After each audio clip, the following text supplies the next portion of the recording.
அனைவருக்கும் கோபிநாத்தின் அன்பு வணக்கங்கள் நண்பர்களே. கஷ்டம் மேலே கஷ்டம் வருது. எனக்கு கஷ்டம் மேலே கஷ்டம் வருது. ஒரு கஷ்டம் அது முடியறதுக்குள்ளே இன்னொன்று இப்படியே வந்துக்கிட்டே இருக்குது அப்படின்னு எண்ணாத மனிதர்கள் இந்த உலகத்தில் ரொம்ப சொற்பம். சரி, ஏன் இந்த கஷ்டம் மேலே கஷ்டம் வருது அப்படிங்கிறத ரொம்ப எளிமையாக பார்த்துடலாம். அதுக்கு முன்னாடி ஒரு சின்னதாக ஒரு கதை, அது புரிஞ்சுக்க முடியுதான்னு பாருங்களேன். இப்போ ஒரு பாத்திரம் அடுப்பில் வச்சுருக்கோம், தண்ணி காய வச்சுட்ருக்கோம், தண்ணி நல்ல கொதிக்குது. இப்போ அந்த பாத்திரத்தை அப்படியே வெறும் கையில் எடுக்கும்போது என்ன ஆகும் அப்படின்னா சுற்றும். அப்போ அடுத்த முறை எடுக்கும்போது அதே வெறும் கையால் நம்ம எடுப்போமா அப்படின்னு கேட்டால் கண்டிப்பாக எடுக்க மாட்டோம். அதே போல் அந்த பாத்திரத்தை எடுத்து கீழே இறக்கியாச்சு, ஒரு துணியை பிடிச்சி இறக்கி கீழே வச்சாச்சு. இப்போ அந்த அடுப்பு சூடாக இருக்குது. இப்போ நம்ம தெரியாமல் அந்த அடுப்பில் கையை வச்சிட்டோன்னா என்னாகும்? சுடும். அப்போ அடுத்த முறை அந்த தவறை பண்ண மாட்டோம். இந்த மாதிரி ஒவ்வொரு விஷயத்தையும் நீங்கள் ஆழமாக பார்த்தீங்க அப்படின்னா அர்த்தம் புரிஞ்சிடும். நமக்கு ஒரு கஷ்டம் வருது, இல்லைன்னெலாம் சொல்லலை. அந்த கஷ்டம் அப்படிங்கிறது ஒரு அனுபவத்தை கொடுப்பதற்காக வாழ்க்கையிலே நடக்கக்கூடிய ஒரு வினை, அவ்வளவுதான். இப்போ ஒரு தப்பை பண்ணும்போது தான் அதனோட விளைவு கொஞ்சம் அதிகமாக இருக்குது. அப்படிங்கும்போது நம்ம மனசு கஷ்டமாகும். ஏதோ ஒன்று வச்சுக்கோங்க, ஒருத்தர் மேலே ரொம்ப அதிக அன்பாக இருக்கீங்க, அவங்கள நம்ம உதாசீனப்படுத்தும் போது பார்த்தீங்க அப்படின்னா நம்மளுக்கு கஷ்டம் வருது. இதை உதாரணமாக எடுத்துக்கலாம். மீண்டும் அவங்க மேலே ரொம்ப அன்பாக இருக்கீங்க, மீண்டும் அவர்கள் உதாசீனப்படுத்துகிறாங்க, நம்மளுக்கு கஷ்டம் வரும். அதிலிருந்து நம்ம ஒரு அனுபவத்தை கற்றுக்கணும் இல்லையா? நம்ம ஒருத்தர் மேலே ரொம்ப அதிக அன்பாக இருக்கோம் அப்படிங்கும் போது அவங்க உதாசீனப்படுத்திட்டால் நம்மளுக்கு கஷ்டம் வரும், துன்பம் வரும் அப்படிங்கிற அந்த அனுபவம் வேண்டும். அப்போ ஒருவரிடம் பழகும் பொழுது கொஞ்சம் கட்டுப்பாட்டோட, அதாவது எல்லையில்லாத அன்பு அப்படிங்கிறத வைப்பதை தவிர்த்து கொள்ளுதல் நலம் அப்படிங்கிறத தெரிஞ்சுக்கங்க.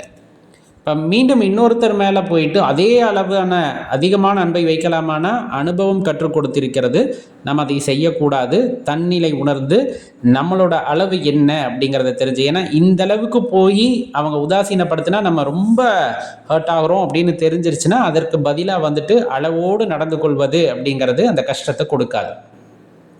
இப்போ பணம் சம்பாதிக்கிறோம், ஒரு 6000 7000 ரூபாய் வருது, வீட்டை நடத்துறதுக்கு ரொம்ப கஷ்டமாக இருக்குது. கண்டிப்பாக இன்றைக்கி இருக்க காலகட்டத்தில் ரொம்ப கடினமான விஷயம்தான்.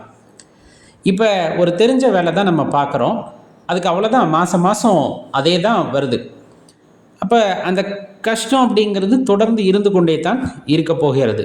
நம்ம ஏற்கனவே சொன்ன மாதிரி ஒரு தண்ணி கொதிக்கிற பாத்திரத்தை தொட்டாச்சு, சுற்றுச்சு. அப்போ அடுத்து என்ன பண்ணணும்? மேலே ஒரு துணியை போர்த்தி அதை எடுக்கணும். அதே போல் தான் இங்கே நம்மளோட உழைப்புக்கு 6000 ரூபாய் தான் சம்பளம், இதை வச்சு குடும்பத்தை நடத்துறது ரொம்ப கஷ்டம். அப்போ கஷ்டம் வந்துக்கிட்டே இருக்குது. திரும்ப நான் போய் பாத்திரத்தை வெறும் கையில் தொடுற மாதிரி திரும்ப என்ன தான் பண்ணிகிட்டு இருக்காங்க? அந்த 1000 ரூபாய் சம்பளத்துக்கே ஒருத்தர் போயிட்டுருக்காரு. அப்படிங்கும்போது கண்டிப்பாக அந்த கஷ்டம் அப்படிங்கிறது வாழ்க்கையில் இருந்து கொண்டே தான் இருக்கும். அந்த துணியை பிடிச்சி நம்ம இறக்குறோம் இல்லையா? அந்த மாதிரி இங்கே என்னோட திறமை ஒரு இடத்துல வேலை செய்யும் போது ஒரு 6000 ரூபாய் கிடைக்குது. அப்படிங்கும் போது இன்னொரு இடத்துல இதே திறமைக்கு வேற எங்கும் மதிப்பு அதிகமாக இருக்குமா அப்படிங்கிறத நம்ம தேடி அவ்விடத்திற்கு சென்று அவ்விடத்துல ஒரு 8000 ரூபாய் கிடைக்குது, 9000 கொடுக்கணும், கொஞ்சம் கஷ்டம் குறையும். அதில் நீங்கள் திரும்ப இன்னும் பல முயற்சிகளை செய்து நம்மை பக்குவப்படுத்தி கொள்வதன் மூலமாக படிப்படியாக முன்னேறி அந்த கஷ்டத்திலேருந்து கொஞ்சம் கொஞ்சமாக குறையும். இப்போ இதெல்லாம் உதாரணத்துக்கு சொல்கிறது தான். இதை நீங்கள் வாழ்க்கையில் பொருத்தி பாருங்கள். ஒரு மனிதன் ஒரு இடத்தில் அடிபடுகின்றான், கஷ்டம் வருகிறது. மீண்டும் அதே தவறை செய்கின்றான், அடிபடுகின்றான், கஷ்டம் வரும். புரியுதுங்களா? அப்போ அதிலிருந்து அவன் வெளியே வந்து விட்டால் அவன் சந்தோஷமாக இருக்கணும்ல, அவன் சந்தோஷமாக இருக்கணும். ஆனால் உலகத்தில் ஒரே வினை மட்டும் மீண்டும் மீண்டும் நடப்பது இல்லை.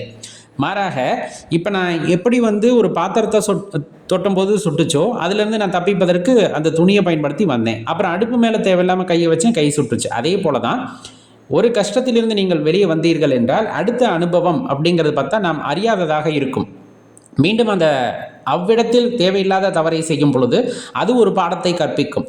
இப்படியே பாடத்தை கற்பித்து கொடுத்து உங்களை பக்குவப்படுத்துவது தான் இந்த வாழ்க்கை அப்படிங்கிறது.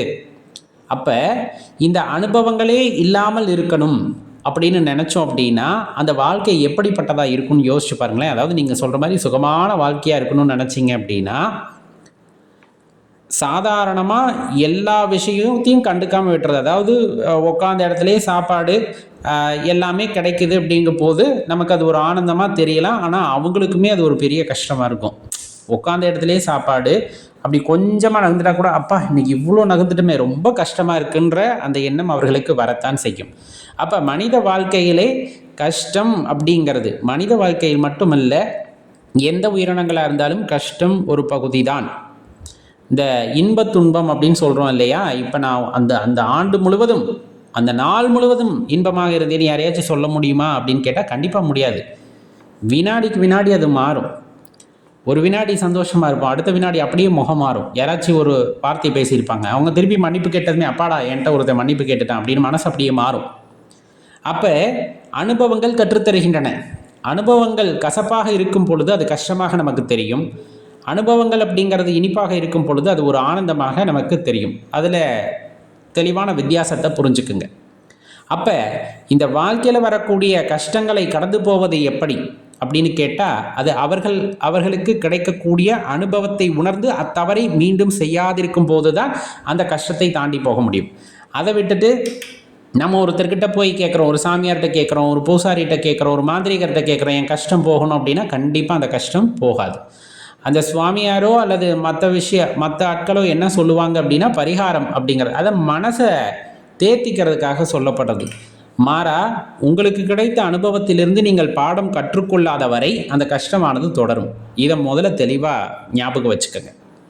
அப்போ ஒரு இடத்துல சூடுபடுது அப்படின்னா அந்த சூடு படாமல் இருக்கிறதுக்கு என்ன பண்ணணும் அப்படிங்கிறத நம்ம யோசிக்கணுமே தவிர, அந்த சூடுபடுதுன்னு தெரிஞ்சும் மீண்டும் மீண்டும் போய் அதை தொடர்றது அப்படிங்கிறது ரொம்ப கொடுமையான விஷயமாக தான் இருக்கும். இல்லைன்னா இன்னொன்றும் நடக்கும். சில பேர் வந்துட்டு எவ்வளோ கஷ்டம் வந்தாலும் அதை தாங்கிக்குவாங்க அப்படின்னு சொல்லுவாங்க இல்லையா? அது எப்படின்னா, அந்த தவறை திரும்ப திரும்ப திரும்ப செஞ்சு கை மறுத்து போகிற மாதிரி ஒரு கட்டத்தில் அவங்களுக்கு எந்த உணர்வும் இல்லாமல் போயிடும். மீண்டும் அதே தப்பை தான் செய்வாங்க, இருந்தாலும் அதை பெருசாக நினச்சிக்காம செய்வாங்க. ஆனால் அதுவும் வாழ்க்கை அல்ல. ஒரு விஷயம் நமக்கு தெரியுது, சரி தப்புன்னு நமக்கு தெரியும். ஏன்னா எனக்கு சரியாக இருக்கிறது உங்களுக்கு தவறாக இருக்கும், உங்களுக்கு சரியாக இருக்கிறது எனக்கு தவறாக இருக்கும். என்னோட அனுபவம் மட்டுமே என் வாழ்க்கையை அடுத்த கட்டத்திற்கு கொண்டு போகும் அப்படிங்கிற தாற்பயத்தை தெளிவாக புரிஞ்சுக்கிட்டோம் அப்படின்னா கண்டிப்பாக இந்த கஷ்டம் அப்படிங்கிறது, அதே போல் சந்தோஷம், இந்த மாதிரி விஷயங்கள் எல்லாமே ஒரு தற்காலிகமான விஷயம் அப்படிங்கிறது நமக்கு தெரிஞ்சிடும். அப்படி தெரிஞ்சிருச்சுனாலே நம்ம இந்த கஷ்டங்கிற வார்த்தையை பயன்படுத்த மாட்டோம். எல்லாம் அதே இன்னொரு வகையில் சொன்னோன்னா, தான் கொண்ட கொள்கையில் உறுதியாக இருப்பவர்கள், அது ஒரு நல்ல கொள்கையாக இருக்கலாம் அல்லது தேவையில்லாததாக இருக்கலாம், அந்த கொள்கையில் ரொம்ப விடாப்பிடிவாதமாக இருக்காங்க, அந்த தர்மத்தை நான் காப்பாற்றியே தீருவேன் அப்படின்னா அதற்கும் கஷ்டங்கள் வரும். ஏன்னா தர்மம் பல இடங்கள்ல இருந்து தாக்கப்படும். ஆனாலும் கடைசி வரையிலும் நம்ம அந்த விடாப்பிடிவாதமாக அந்த விஷயத்தை நம்ம வெற்றி காணணும்னு தொடர்ந்து முயற்சி செஞ்சோம் அப்படின்னா இறுதியில் வெற்றி கிடைக்கும். அதற்காக பல வழிகளையும் தாங்கிதான் ஆக வேண்டியது இருக்கும்.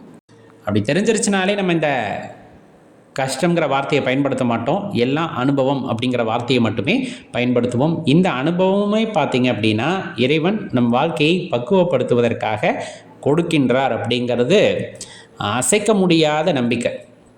கண்டிப்பாக யாரால் தாங்க முடியுமோ அவர்களுக்கு தான் அந்த கஷ்டம் வரும். ஏன்னா அவர்கள் அந்த படிப்பினையை கற்றுக்கொண்டு தாண்டி போகணுன்ட்டு. ஒருவேளை அந்த அனுபவத்தை நீங்கள் பெற்றுமே அதில் திருந்தலைன்னா மீண்டும் மீண்டும் அதிலேயே பட்டோம் அப்படின்னா அது இறைவன் கொடுப்பது அல்ல, மீண்டும் மீண்டும் நீங்களே தேர்ந்தெடுப்பது அப்படிங்கிறத தெரிஞ்சுக்குங்க. ஏன்னா இறைவன் ஒரு வினையை ஒரு முறை தான் கொடுக்கின்றார். அதில் அனுபவம் அடைந்து விட்டு நீ அதை கடந்து போக வேண்டும். ஆனால் நாம் கடந்து போவதற்கு பதிலாக அங்கே இருந்து அதை மீண்டும் மீண்டும் செய்கின்றோம் அப்படின்னா அதில் இறைவனுடைய தவறு அப்படிங்கிறது எங்கே இருக்குது அப்படிங்கிறத யோசிச்சு பாருங்கள். அது எந்த விஷயமா இருந்தாலும் சரி பொருத்தி பாருங்கள், தெரிஞ்சிடும்.